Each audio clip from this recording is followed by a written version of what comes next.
So guys, kung nabasa niyo na to sa sa 1 Samuel chapter 24 verse 4. Sinabi ng dito nung nakita ta nila, 'di ba? So dito, sinabi ng ito. 1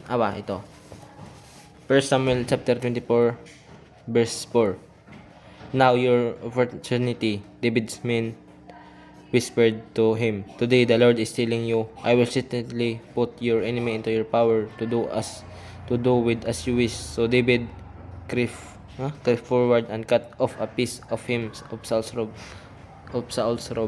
But then David's conscience began bothering him because he had cut Saul's robe. He said to his men, "The Lord forbid that I should do this to my Lord the king. I shall attack the Lord's anointed one, for the Lord himself has chosen him." So David restrained his men and did not let them kill Saul.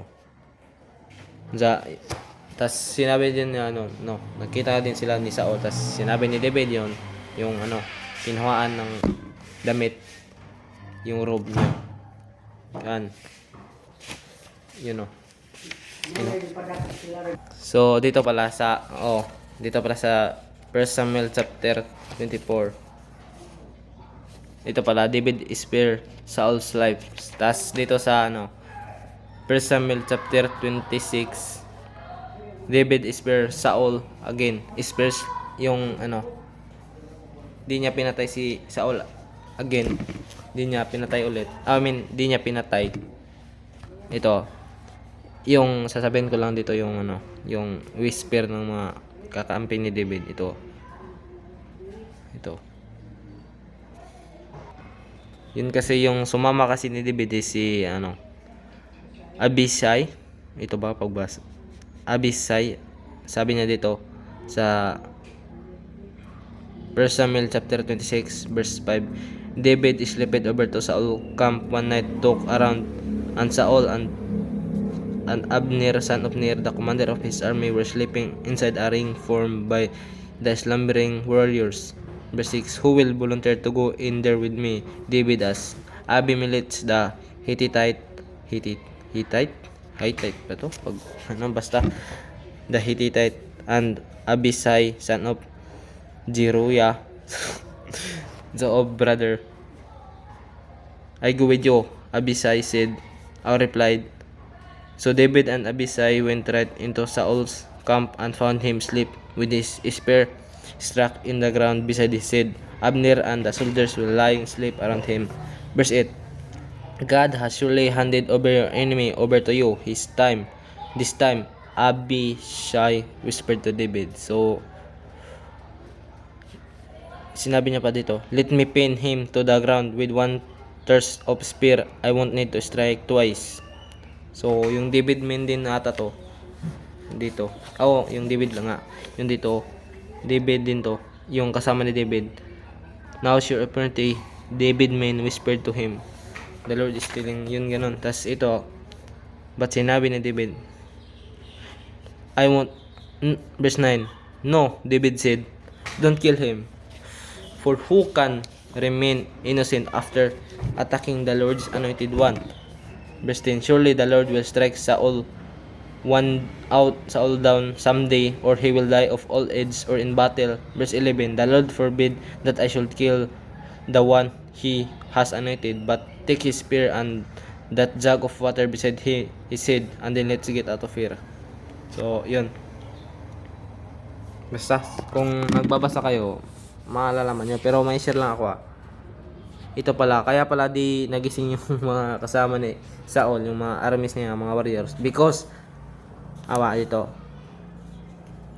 So, verse 12. So David took the spear and jug of water that near Saul's head. Then he and Abishai got away without anyone seeing them or waking up, because the Lord had put Saul's men into a deep sleep. So, guys. May share lang din ako doon. 'Di ba?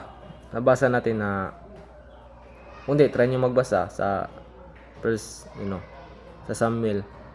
Nung kahit nasa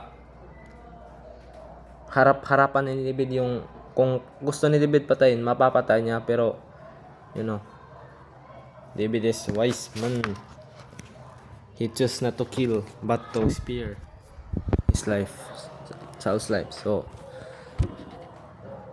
di ako masyadong magaling mag-explain, pero 'di ba nabasa natin doon or nakasulat doon na David's men words whispered to him.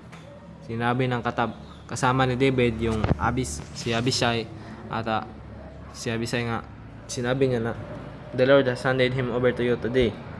Ay ganon. So ginawa ni David, pinalo niya yung ni Lord, pero deep ba to? Sorry. Akala ng mga kasama ni David, yung mga tauhan ni David, nga ganon yung niya. Ang dalawang chances na yun ni David, tas di pa niya pinatay si Saul. Si Saul kasi yung king, di ba? Yung yung nag-aabusado sa pagka-king niya ata. Oo nga, nag-aabusado yung di niya masyado parang sa ibig sabihin ngayon, parang lukewarm ba? Parang lukewarm nga. Nag-follow, pero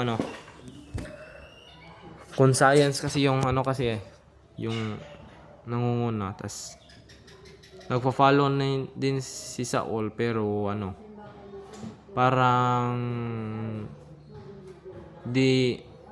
parang 90% lang yun, tas yung 10% sa kanya yun, basta parang ganun.